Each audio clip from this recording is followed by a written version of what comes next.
Hello, everybody. Welcome into the cycle, part 2 for this week. I am Ryan Wormeli, joined by Mike Maher. I am back from my week off. Maher, on, I believe it was this of the 3 episodes last week, you talked about how you were being, all nice and polite and friendly, not making fun of me for not being here. I was traveling for the death of a family member to do family function stuff, so I was listening a little bit to the episode, and I wasn't actually offended, but I was like, really? This is a pretty legit... Like, I know when I leave for football, you want to give me a hard time. I get it. It's, partly required of me by the job, and partly it's just easier to focus on one sport. But I thought this was a fairly legitimate reason. It was. I wasn't going to say that on air while you were traveling, and I chose not to say anything. And now, but you wanted credit for not saying anything. Well, now I'm just going to get torn apart in the YouTube comments again because now you're just making me feel bad, and you're just like teeing me up for the monsters. That was actually like pretty intentional on my part. No, I was not actually offended by you. It was a wonderful trip because baseball is very important to him. He's really the reason I became a baseball fan. It was my grandfather who passed. So it was a few months ago. So kind of that initial shock had subsided. But we got together for a celebration of life in Baltimore. We got a suite at an Orioles game. I have never had a box at Camden Yards before. I've been lucky enough to be at suites at a couple other stadiums. Actually, not for baseball. They're always for different sports. But this was my first time at Camden Yards, and my nephew was there.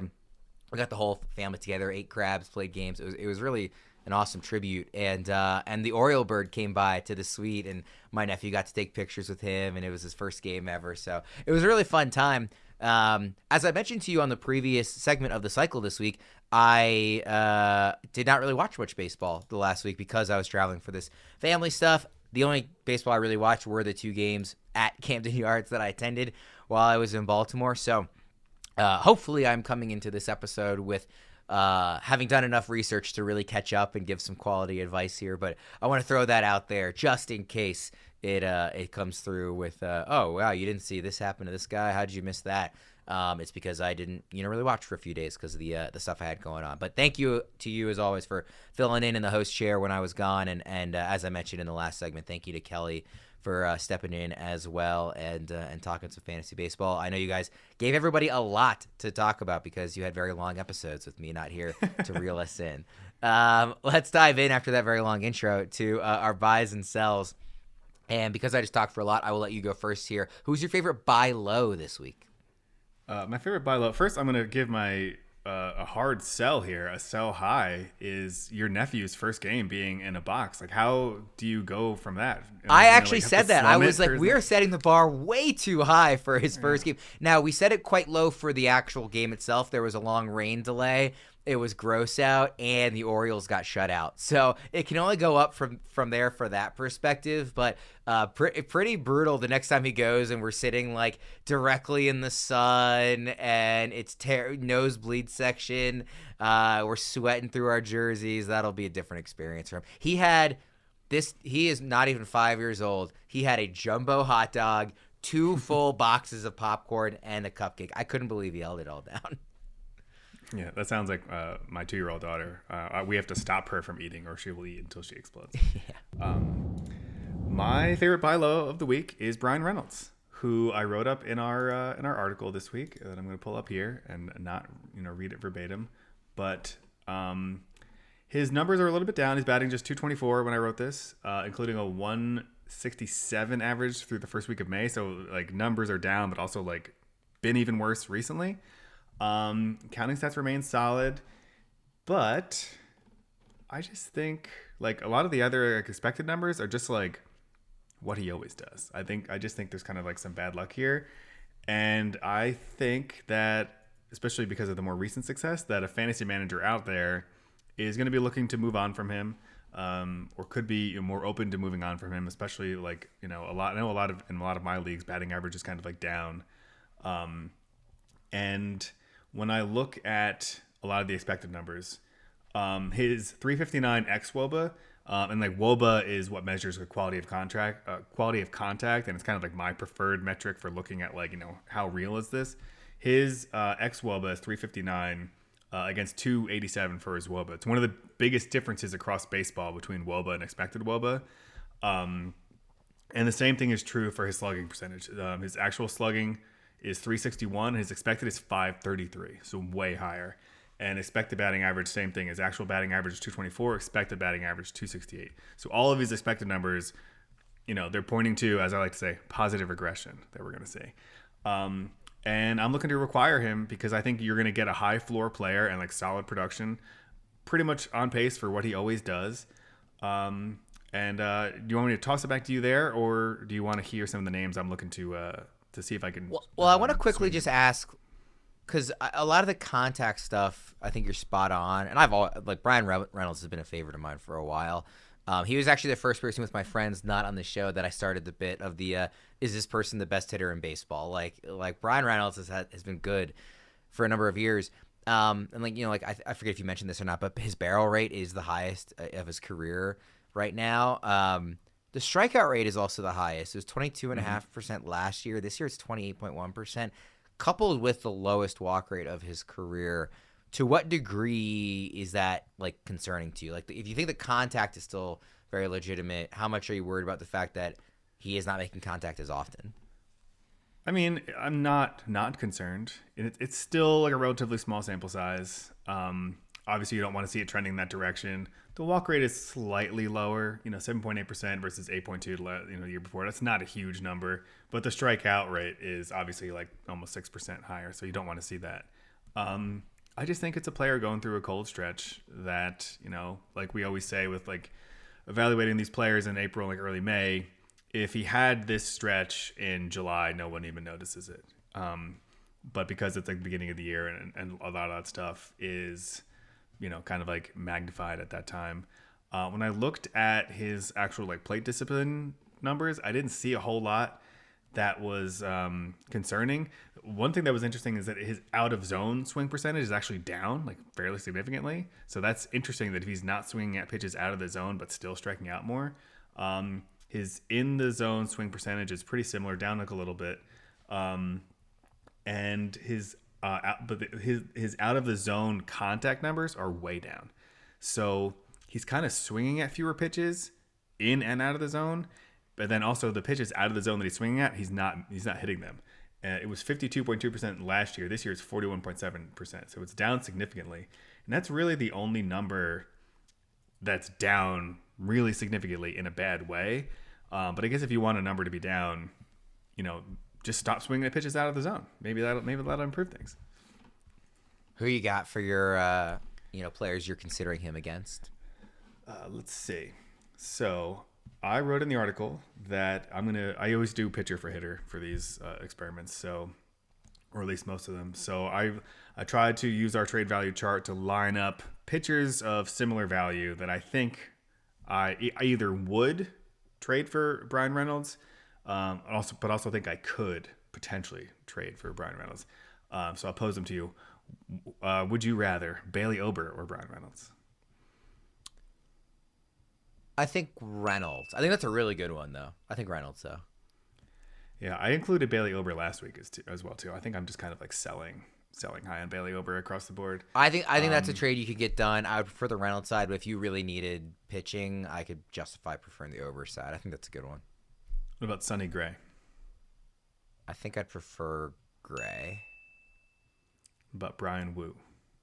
I'd prefer Brian.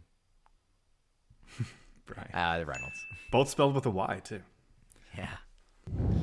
Whenever I say Brian Wu, I just immediately go to like the Mighty Ducks, like woo, woo, woo, Kenny Wu. It's hard not to say woo, woo, woo, Brian Wu. Have you not seen Mighty Ducks? Are you looking at me like you've not seen Mighty Ducks? Are you kidding me? I wasn't going to say it out loud. We could have just moved past it so people don't. Now they're going to yell at me in the comments. I have not seen Mighty Ducks.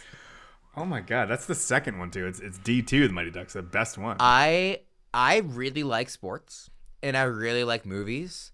I don't see a lot of sports movies. I tend to prefer like my sports are sports and my movies are movies. I don't do there are some like I really have always liked Rudy. I actually have a signed, he can't see it. I have a signed poster from Sean Astin for Rudy over here. So like there are, I'm not saying it's my all-time favorite movie, but like there are sports movies I like. But a lot of them I just kind of missed. Man, you got to put Mighty Ducks on your list. That one's actually from the second Mighty Ducks movie, which is arguably the better Mighty Ducks. But I will say I do love in Parks and Rec when it's they're doing the Model UN episode, and Chris Pratt's character Andy is like getting assigned whatever country, and it's like, all right, Andy, do you want to be? I think it's Iceland, and he goes, the bad guys from Mighty Ducks 2? No, thank you. And then he goes, okay, well, how about some other country? I forget what it was. The bad guys from Karate Kid 2? Even worse. And he goes, how about Germany? They've never been the bad guys. Parks and Rec, I will get those references for sure. Yeah. I always, when I was younger, and we'll get back to baseball in a second, but when I was younger, I used to always use a fantasy team name that was the name of the Mighty Ducks before they became the Mighty Ducks. It was just District 5. Like, they didn't have a team name. That was always like my fantasy team name was District 5. What would you say is your most used fantasy team name? It could be football or baseball that you've used in your life. Most used would be, it's been, I don't know if you would consider it most used, but it's been the name of one of my teams for like 10 years. And it's, let me see. Have you seen Pulp Fiction? Yes, I have seen Pulp Fiction. Okay. I love Tarantino movies. Yes. So the whole Royale with cheese Mm-hmm. Scene. So my team name in that baseball league is the Royals with cheese. The Royales with cheese. Okay, that's pretty good. Yeah. My two, for baseball, it's Worms Above Replacement, just because I enjoy the analytics and thought that was a good one. And then the other one is, if you ever played like backyard baseball or whatever, it's the Humongous Melonheads. I have been many times from the Backyard Sports Series. All right, that's enough of a detour. Let's get back to Bryan Reynolds. I'm in another league with someone who has that exact same team name. Humongous Melonheads? Yeah. I was going to say, it'd be funny if somebody else said Worms Above Replacement. No. I also use Mayor League Baseball for mine. Yeah, that's good. Mayor League Baseball. Okay, what about Robbie Ray? Back to business. I'd probably prefer Reynolds. Mackenzie Gore. Gore. Ryan Papio. I'll say Reynolds, because I really am buying on him as a buy low. Nathan Eovaldi. I forgot when I wrote up Nathan Eovaldi as a sell high. Was that last week, maybe? But Nathan Eovaldi, who I have as a sell high. I think I prefer Eovaldi, but I if you ask me again in an hour, I might feel differently. I think I talked about Eovaldi. These episodes all run together. I talked about him last week, I think, as a sell high, and it's because there's some pretty concerning things in his profile. Like, velocity is like way down, and he's like ditching his fastball. To me, it makes it seem like he knows his velocity is down. That's concerning to me. I could go either way. My gut reaction is Eovaldi, but like I said, I might feel differently in an hour. Yeah. Is that the last one? All right. That's all I got. All right. So my favorite buy, and I didn't really have a good buy low this week that I felt like, so I went with a buy high. It's Maikel Garcia. I think he's like, I think it's a very legitimate step forward with him as a hitter.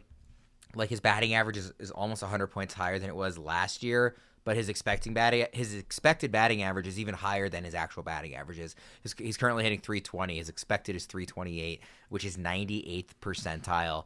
His average exit velocity is over 93 miles per hour. He's 92nd percentile there. That was really intriguing to me. This is a guy who hit 7 home runs last season, 4 home runs the year before, over 500 plate appearances in both of those years. So full seasons, a total of 11 home runs across 2 seasons. He's already got 4 home runs this year. Again, the average is taking a huge step forward. We know the Steelers are going to he's going to get 30 stolen bases, assuming he stays healthy. That is, he's still on pace for that. That nothing has changed there.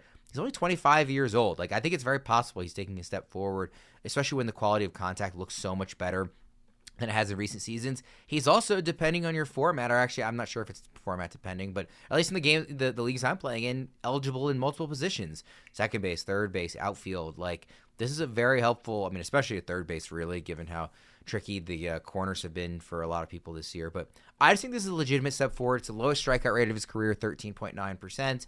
The highest walk rate of his career, 10.4%. Those are fairly significant changes from what it was last year. And yeah, I just think nothing in this is telling me that this is a regression candidate. And I want to be in on this. I am willing to give up players of value to get Garcia on my team because I think this is very legitimate. I think he's going to be, like, again, you're getting the 30 stolen bases. I think you're going to get close to a 300 average, maybe even higher if he kind of maintains a hot streak. And I don't know what the home runs will end at, but I certainly think it'll be double digits. And maybe even getting, close to 20. I don't know that I'm going to predict that he gets over 20, but if he sits there with, I don't know, like 16 or 17 homers and 35 stolen bases and a near 300 average, you're going to be really happy you have Maikel Garcia on your team. Yeah, it's I've always kind of like put my nose up at Maikel Garcia. So I knew he was doing very well this year because I've seen his name everywhere, but I haven't really like dug into the names, or dug into the numbers because I've always just kind of like be like, hey, it's Maikel Garcia. We're not going to see a whole lot. So it's interesting to see the power up. Consensus projections seem to have him with about like 7 more, which would put him at 11, so double digits like you're expecting. It's pretty rare you see a guy batting 323 with an expected average that's higher than 323. So that's pretty interesting. It points to it being legit, like you're saying. I wonder if the power is going to stay, but it's also like if you're showing this kind of power in April, when it's like traditionally colder around the country, maybe you see a little bit more power in July and August. So not a name I was really considering. Certainly not a buy low, I would say. I said he's a buy high, yeah. which we are allowed to do. Cheating once again. But yeah, I'm intrigued. Like I said, someone I wasn't really considering until you wrote him up, but now that I look at it, I can kind of see where you're coming from. He's pulling the ball more, particularly in the air, which, that kind of makes sense in terms of increased power. It's interesting looking at how he's doing against certain pitches. Last year, he was worst against fastballs, which is what he saw most often, of course, batting .215. This year, he's second best against fastballs, batting .328. So that's been a real turnaround for him.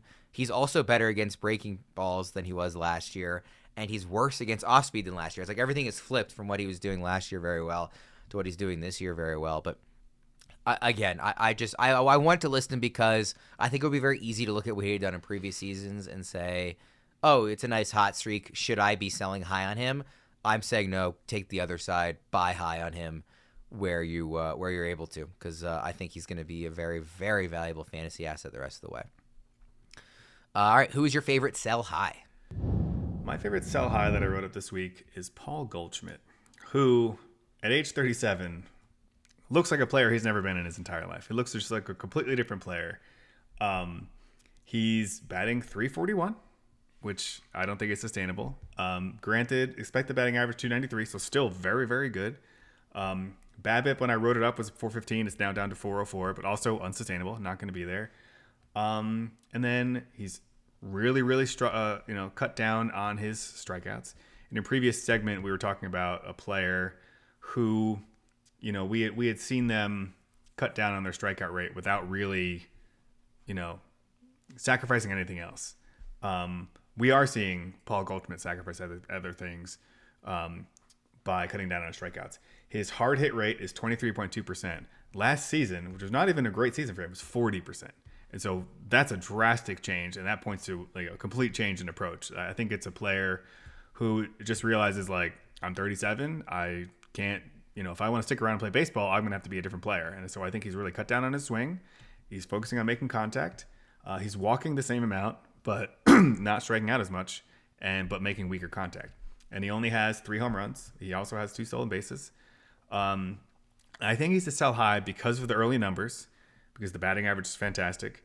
Only 3 home runs, but I think what you're gonna see if you start talking about trading him, I think other fantasy managers are gonna look at him and say, all right, really good average, not a ton of power yet, but this is Paul Goldschmidt. The power is gonna be there. I'm gonna get 20 plus home runs. I don't think you are. I don't think those home runs are coming back. It's kind of the opposite of Maikel Garcia, where 4 home runs, hey, this is pretty good for Maikel Garcia. Paul Goldschmidt has 3, and despite being in that teeny tiny ballpark, I don't think we're going to see 20 home runs from him anymore. I think he might end up with a dozen or in the teens, or maybe even less than that, depending on how it goes in the summer. And so I think now is the peak time to trade him because he has a really high average, and I think people are still going to project out that power. And so if you sell him now, I think you can get your best return. I think this is a great call. Let me ask you this. If he finishes, let's say, 14 home runs and 7 stolen bases, an average, 290, let's say, where does that fall for you amongst the type of first baseman you'd like to have the rest of the way? Because it is not a particularly – it's gotten stronger this season with, Nick Kurtz having his really hot start and then getting called up, and somebody like Soderstrom who's maybe cooled off a bit, but like hot start. So the position looks stronger than maybe it did at the beginning of April, but still, it's a not very sturdy position, I think. So what I just described, if that is the player Paul Goldschmidt is, how likely are you to want a player like that starting for you in, let's say, your corner infield spot? I mean, the average is what helps.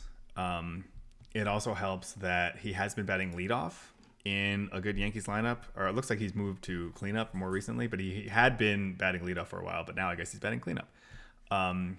Maybe it's just leadoff against lefties now. It looks like the last start against a lefty was when he batted leadoff. But either way, leadoff again for the Yankees or cleanup for the Yankees, both good spots to be. But I just feel like maybe it's me just being like an old man, but like I see like first base and I want more power. I want more power out of that spot. Like if I wanted that production, I would have just drafted Luis Arias. Are you older than Paul Goldschmidt? I am older than Paul Goldschmidt. Wow, how does that feel? We're talking about this guy like he's done. I know, completely washed. I mean, I'm very close to the same age as Paul Goldschmidt, and I can't play Major League Baseball. Although, we had the same shoulder surgery. I just threw a ball yesterday for the first time since before my surgery in December. So yeah, I was just very at slowly. PT. I was at PT yesterday, and they were talking about we're very close to the point in the recovery where I'm allowed to start doing strength stuff as opposed to basically just like assisted stretching. So we'll see how that goes. This is. I just want to be out there like playing softball, hitting dingers. Like I hate being on the shelf. Yeah. Even being around the house with an arm that barely works, like it's hard to lift my kids. So I'm looking forward to getting my strength back. I really struggle to walk my dog because he's very reactive to other dogs now. Like shockingly, after what caused all this, but like it is very hard to only have one arm holding on to him. I will say, and I can't even imagine with like kids who are like making their own demands and having to take care of them. So, I don't envy really either of us recovering from shoulder surgery. It sucks. Do you want to hear the names I would aim to swap for or send Paul Goldschmidt away to receive these pitchers in return? Yeah. Freddie Peralta. Peralta. Do you think you can make that trade, though? Do you think Goldschmidt would get you Peralta? Or is that aiming too high? I aimed kind of high on some of these. I think it might be aiming too high, but I don't think it's like a disrespectful thing. If that person has a real need at first base if they have a real need at first base and depth of pitching, I don't think it's a disrespectful offer. I think it might be aiming too high and it might just get quickly rejected, but I don't think it's like, seriously, dude, like you're insulted. I don't think it's that. In which case, I think it's worth sending. Like, you never know. So they might look at it and say, Paul Goldschmidt's hitting 340. Yeah, sign me up. So yeah, it's worth sending. Yeah, and that's a good point where like depth of pitching and need this position. That's the assumption I'm making when I put these offers together. It's like I see a lot of trade offers like, would you trade this pitcher for this pitcher? And I'm like I don't. That's not really how I trade. I think, and I've said this before. It might have been on the football show. It might not have been on this show, but I think too many people are like they're value pilled. All people care about is what is the value of this player in the value. Am I winning the trade? As opposed to sometimes losing a trade in strictly talking about value makes your team better, and the point is winning. Like the example I like to say is like, if a team is getting, and this is the thing of professional teams, not fantasy teams, but if a team is getting $200 million of value of their players and they spent $300 million to get it, but then your team is getting $150 million value of players and you spent $100 million to get it, that second team is not doing a better job just because they're actually getting more bang for their buck. The other team is still $50 million in value better in terms of their players. Like, don't be worried too much about that, within reason, of course. Like, just because you might need a first baseman, if you have a couple extra outfielders, don't trade Aaron Judge for Paul Goldschmidt, right? Like, obviously we have to be reasonable about this to a degree, but in general, if you have 8 really good starting pitchers, because you hit on a couple guys late, you picked up Max Meyer, you're feeling great, and you have nobody at first base, you are starting like somebody terrible because your guy got hurt or whatever it is, be willing to move one of those guys, even if it's a little worse on the trade value chart. And it's a very helpful tool for a baseline here. But I just feel really passionate about that. It really drives me nuts when I come up with what I think is a trade offer where I'm not caring about value. I'm caring about, are we making both of our teams better here? And people say, oh, well, no, this guy is ranked higher, so that's an auto reject. I'm like, but you're not starting him, and you never will, right? Mm-hmm. So that would just be my plea to everybody when making trades. And when thinking about accepting trades, offers people make to you, what does it make your team better? Yes or no? And maybe there's different considerations in a dynasty format, but does it make your team better? Yes or no? If it's yes, don't overthink value. Yeah, and in this exact scenario, I traded Freddie Peralta for Tyler Soderstrom recently because I had extra pitching and I really, really, really needed hitting, especially power. And so in that situation, I offered the trade. I knew I was offering more than what Tyler Strodom's probably worth, but I needed the bat more than I needed Freddie Peralta. And I think in baseball too, and this is a key difference between baseball and football. I think in football, at least in my experience with leagues, let's say I am like, you know what, I need to rebuild and I don't want to have this running back on my team. I think you can send out a kind of message to the league and say, this guy's on the block, give me your best offer, and you will get some responses. In baseball, in my experience, I haven't seen it necessarily work as well like that. I think you need to be actually actively making offers and looking around and trying to identify which teams could use the first baseman, because I don't think a lot of people are as likely to say to do the effort for you, I would say. So if you go through and find somebody and make the offer, don't feel like, oh man, if I put him on the block, you're not lowering your ceiling by not putting it out to everybody and let the offers come rolling in. I don't think it works that way in baseball. We really struck a nerve there with you, didn't we? Well, I just, I'm passionate about it, and it's a topic that I don't often, get a chance to take 60 seconds and go in on. So, I was happy for the kind of impetus to mention that. It's not like it's a frustration of mine when people are like, clearly. I'm like, this makes both of our teams better, and they agree, but I'm not winning the. People care so much about winning the trade, and not enough about winning their league. You should put that on a shirt or something. Yeah. Well, I also feel that way about Mike Elias, so maybe that's extra why it strikes a nerve with me.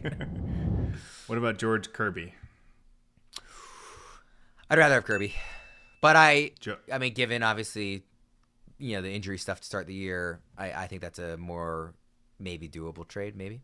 But I'd rather have Kirby and let swing for upside the rest of the way. Joe Ryan. I'd probably go Ryan. Yeah, I would go Ryan. Not probably. I would go Ryan. I think that might be another one where I'm aiming a little high. I think this one's realistic, though. What about Zach Gallen? Ooh. I think if I had a real need at first base, I might take Goldschmidt on that one. But in a vacuum, I'd rather have Gallen. Yeah, I think his start has been inconsistent enough with some concerning things that it's a realistic trade. Kevin Gausman. I would rather have Gausman. I know it's been up or down. He's had some really nice starts, though. And that's enough for me to prefer him to somebody that I think is going to regress a lot. And then the last one is Jesus Luzardo. Ooh. What do you think about this one? I'm a big Jesus Luzardo guy. I know you are. So I'm wondering if you think this is Luzardo. Wildly lopsided. No, I don't think it's wildly lopsided. I know I overvalue Jesus Luzardo because I like him a lot. I think this is a very realistic trade, especially if you're not necessarily buying the starting set. My gut reaction is Goldschmidt, but I know you are a Luzardo guy. Mm-hmm. I think it's a fair deal, though. I think it's pretty close. All right. I'll get to my sell high because we went very long on yours. Javi Baez, which just in case anybody's not paying attention, has been on an absolute heater as of late. I had it pulled up and then I refreshed my page, so now I'm trying to pull it up. Yeah, since April 26th, he's batting .424. His OPS is over 1,200. He has 3 home runs in that time frame, and you can go back further. Not just this kind of recent hot streak, but he's batting .345 if you go back to April 16th. If you go back to even the 6th, so basically after the first week of the season, he's batting .329 in OPS, almost 900. He has been good in terms of the actual stats you're looking at, particularly the batting average, coming off of a year last year where he hit 184. The year before 222. His StatCast page is as blue as it gets. I don't think this is a new and improved Javi Baez. His chase rate is third percentile. It's over 40%. The strikeout rate isn't that much lower than it has been, the last few years. It's basically right in line with the last few years. So it's not like I think he's doing anything different in terms of his approach. The walk rate is actually lower. It's a career low for him. It's just all the contact data is basically the same. Like his expected WOBA last year, 264. This year it's 288.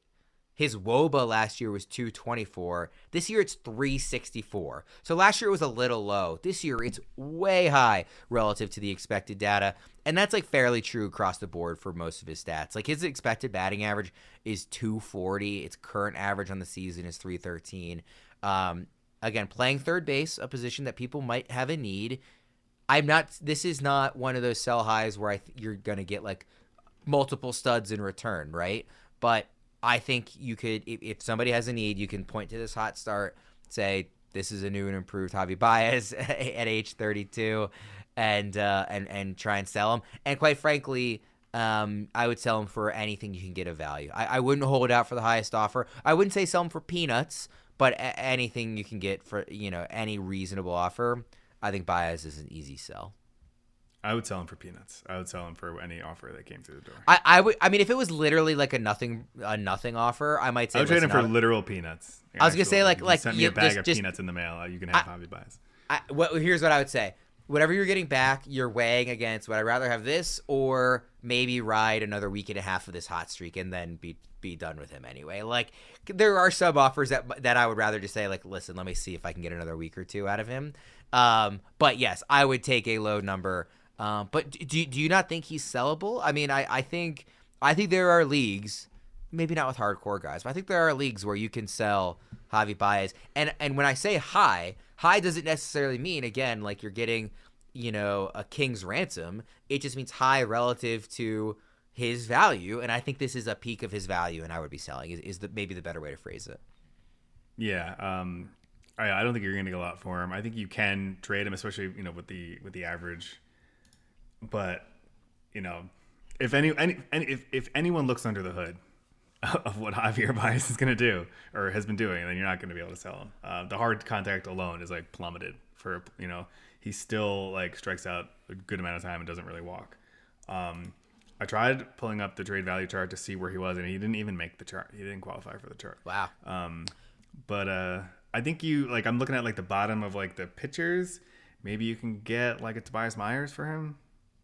Maybe a Porter Hodge. You're going to speculate on that closing situation? I want to, because I know sometimes people in the comments giving me a hard time about like, oh, that's not really a buy low or whatever. I get it. I want to really emphasize, like, I'm saying sell high relative to the value of Baez. So get something while you can, because you'll probably be dropping him soon, right? And third base is a position where people have need. Big time. Here's an interesting one for you. Would you trade Javier Baez for, technically this is like for the rights to the player, but would you trade him for Grayson Rodriguez for the off chance that he comes back? I really like that question because I've been pretty pessimistic on his timeline for returning. Yes, I would trade him for Grayson Rodriguez for the rights to Grayson. See what happens. I really like that suggestion. For the rights to Grayson Rodriguez. I really like that suggestion. Yeah, I think there's like a non-zero chance Grayson doesn't pitch this year. That's not the way they're talking. That's why you now, can but trade Javier Baez for him. Yeah, I really like that one. That's a good suggestion. Yeah. So again, don't come after me in the comments. I'm not saying Baez is great and that you're gonna swindle somebody out of some elite player for him. This is really just to highlight the point that like, for whatever good you think he's doing this year, trade him. It's not legitimate. And like I said, what you're weighing it against is, do I want to ride this hot streak another maybe fortnight? All right. One player who is very good is Jose Ramirez, and we are now giving away a Jose Ramirez signed Guardians jersey, courtesy of our friends at pristineauction.com. All you have to do to enter is subscribe to the Fantasy Pros MLB YouTube channel right now. Drop a comment below on any video, and that is it. We will be announcing one lucky winner right here on the channel, so make sure to turn on those notifications so you can know when new videos are up and to claim your prize. Maher, we went very long on the buys and sells this week, so let's speed through a little faster on the waiver side. I'll go first here, and I'll make it very quick. I put down Trent Grisham, who we already talked about in our Rounding the Bases segment. If you missed that on YouTube or on audio, please go listen to that segment as well. The numbers are just too good for him to be roster where he's at. I'll mention it again because I mentioned it in the last segment. 50% roster on CBS, under 30% on ESPN and Yahoo. I'm not saying he is the best hitter in baseball, but those need to be rostered higher considering he has 10 home runs, an average near 300. The StatCast data is really impressive. He's the anti-Javi Baez in that regard. Those numbers are just too low, so go pick him up wherever he's available. Yeah, I'm down with it. We don't know if this hot streak's going to last forever, but it's hot right. It's hot right now, and he's playing in a good lineup in the best ballpark for a lefty hitter. So, ride him while he's hot. The name I'm going with is TJ Friedl. A player I've always liked, a player I was really high on going into last season, but he dealt with a bunch of injuries and missed a bunch of the year. But when he's healthy and when he's on, he's going to give you double-digit home runs, 20-plus stolen bases, and right now he's batting .273. He just hit 2 home runs the other night, so he's up to 3 home runs. So if you have weekly waivers and he isn't rostered yet, he's going to be probably a popular waiver wire target this week. 8 stolen bases. He's sitting at the top of that lineup. Again, a player in a good ballpark. And he's the kind of player who, if he stays healthy, you're going to get 15 home runs, maybe more, and 20 plus, maybe 25 plus stolen bases. And hopefully with like a 260, 275 average. And that's a really valuable player who is available on waivers right now. And he's someone that sometimes we talk about, like, this is a short-term pickup, like, see what's going to happen. He's a player who, if he stays healthy, I think you can have a really good year. If you look at last year, he dealt with a bunch of injuries, but just 2 years ago in 2023, 138 games, 18 home runs, 27 stolen bases, and about 279. Like, that's an awesome season, and it's not even a full season from him. And I included one bonus.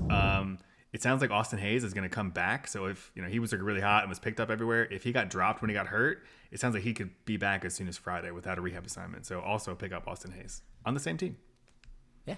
I can also be quick on the pitcher because the guy I picked hasn't pitched yet. Eury Perez. I kind of bring him up to say don't be late picking him up once his rehab starts are done in like a month. He has started the rehab again. Obviously, this was an elite pitching prospect before the injury prior to last season. I just kind of highlight him because there weren't a ton. I actually almost considered the name you put down. There weren't a ton of names that I really liked, as has been the case most weeks for our favorite pitcher. But I just wanted to highlight him as there will be kind of a rush to grab him at some point when it gets closer to coming back, and especially once he is back. He's already rostered in some places, but he is definitely available in a lot of places. Don't be late to the ball. Pick him up if you have the room at all, which I think you probably do, and be willing to stash him for a couple weeks, maybe longer than you would have preferred in an ideal scenario, to make sure that you are taking the swing. And maybe he's not good and doesn't go deep enough into games coming back and isn't worth it, but I think the upside is worth being early rather than late on him. Yeah, mine is a different kind of waiver target. So yours is more long-term thing. Mine's extremely short-term. I went with Colin Rea. I don't think this is, right now he has a 2.43 ERA. I don't think this is any kind of Colin Rea breakout that we're about to see. But there's a very clear reason why he's my waiver target for this week. He's a 2-star pitcher who pitches at home against the Marlins and then at home against the White Sox. And if you could, draw up a perfect situation for a 2-star pitcher, those are the 2 matchups you would want. Maybe also the Rockies on the the But I briefly considered him for my 2-star pitcher competition, I will say, because it's kind of a tricky week. But yes, I'm fully on board with this. Yeah, and that's the main reason. And then I'll hit some deep league targets real quick too. Dane Myers and Jake Myers, the Myers brothers. No idea if they're actually related. Probably not. Hayden Wesneski, also a 2-star pitcher. He gets the Royals and the Rangers. Matthew Liberatore, who we talked about on our first video, Rounding the Bases. So go back, as Worm said, and watch that one. Same thing for AJ Smith-Shawver. They're 2 kind of waiver wire targets for me. And then also Max Kepler, who kind of got off to a weird start, but seems to be doing pretty solid right now. And especially if you're in like a deep league with like 5 outfielders, Max Kepler is definitely someone you can use right now. All right, we'll wrap up there. I know we went longer on the trade section, the waivers, but hopefully some good options there for everybody. For Maher, I'm Ryan Wormeli. Thanks everybody for tuning in. Be sure to check out Rounding the Bases. If you missed it, be sure to also keep an eye out for our third video of the cycle this week, or an audio episode as well, where we talk through some streaming pitchers and our 2-start pitcher competition. For Maher, I'm Ryan. Thanks for tuning in. We'll see you next time.